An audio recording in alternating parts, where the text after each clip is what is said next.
Good day, everyone. This is Bruce Connors, and I'm going to try to explain at least my understanding of exponential growth curves and where we are at in terms of the COVID-19 virus. So here is the USA. The graph is of total USA cases through April 3rd. On March 2nd, we had about 100 cases. On March 10th, we had about 10 times more, 994 cases. So that was 8 days later. Then on March 18th, we were up to 9,197 cases. Again, about 10 times more roughly over 8 days. On March 27th, we hit 104,000. So again, and these are in rough terms, about 10 times more over 9 days. And yesterday we were up to 277,000 cases. So basically, at least through March 27th, we were increasing by a factor of 10 between every 8 and 10 days. So this is a pretty scary graph. If it kept on increasing at this rate, it wouldn't be long until the entire country is infected. So here I am showing an example which approximates in very rough terms the numbers before, but I'm going to simplify the example and make it so that over a 10-day period, the number of cases increases by a factor of 10. And I'm doing this to show how exponential growth curves look. So on day 1, you have 100. Day 11, which is 10 days later, you have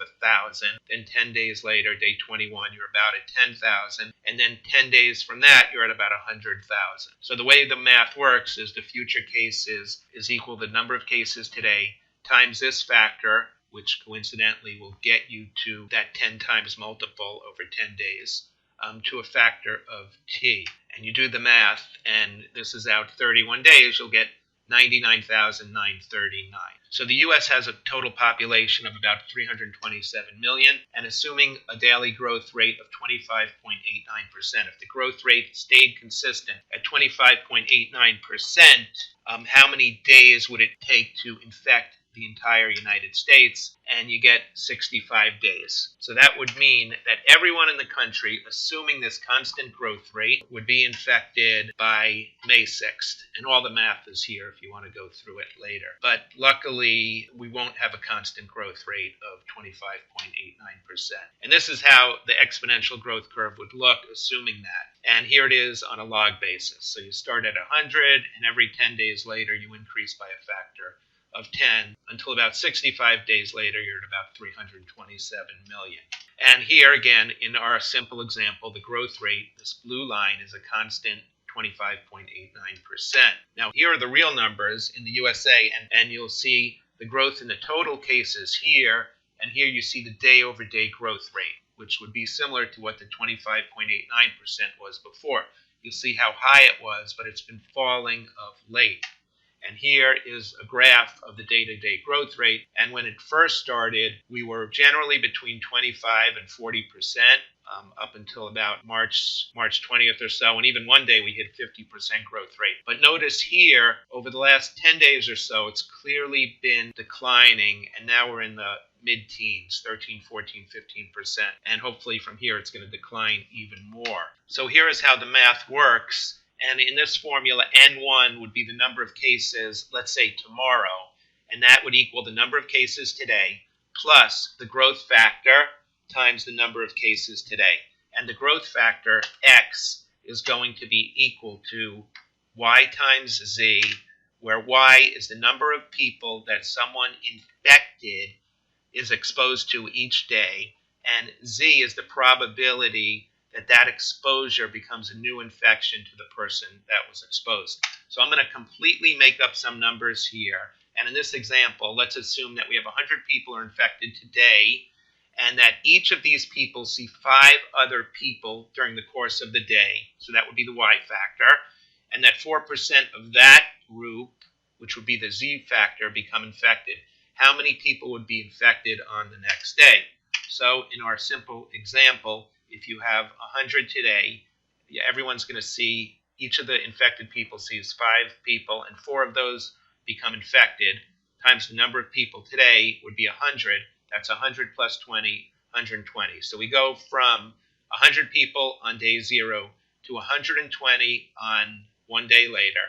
That would be a 20% growth rate. So given that we have only penetrated a very small portion of the United States population, why do we see that the growth rate is already declining and we don't have anything close to a constant growth rate?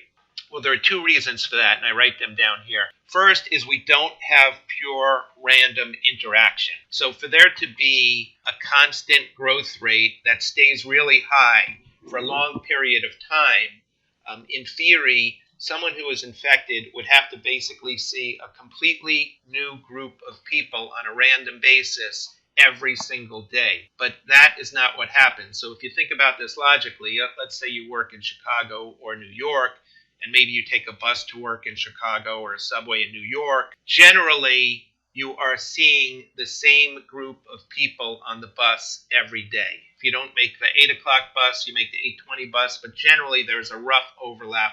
When you get to work, you're in the same environment, you're seeing the same kind of people every day.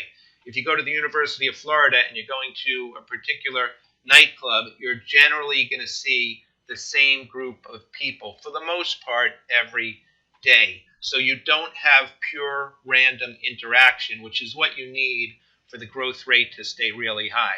Now, the problem with this is when someone travels outside their zone, let's say they go to Miami Beach or to New Orleans for vacation or whatever, then that is when you get that random interaction. So that makes up for a lot of what I just said, but the truth is there's not pure random interaction for someone that has the virus. But the big reason why we have seen a declining growth rate is because of all of the social distancing, the stay-at-home efforts, self-quarantining, washing hands better, all those kind of things. So these are the reasons why the growth rate has been starting to consistently decline here in the U.S., and hopefully that will continue. So by doing the social distancing, we're reducing the Y and the Z factors and therefore reducing the growth rate. And this is what they mean by flattening the curve. That's how you flatten the curve, by reducing those Y and Z factors. Now I'm going to talk about the number of new cases, which is the metric I've really been following around the world. And what you should see is a very, very rough bell curve. So if it takes, let's say, 30 days to get to this peak, it should take another 30 days to get to the right tail, and from that point you should have a steady number of cases if you can properly install the proper social distancing, quarantining, testing, tracing procedures, etc. And that's what we have seen in Korea. You see the outlines of a bell curve here, and then you get to the right tail, and they've pretty much kept it under control with their testing, tracing, self-quarantining, etc. procedures. And here on the right is the daily percent change in total cases. This shows the growth rate that I was describing earlier, and you'll see how it consistently fell. And what I have observed is that once you begin seeing a steady decline in the growth rate, where it generally gets to less than 25%, you should see a peak in cases very soon thereafter. Okay, so this is based on what I have seen in Korea. And here in Italy, you started seeing a consistent decline below 25% around March 9th or so.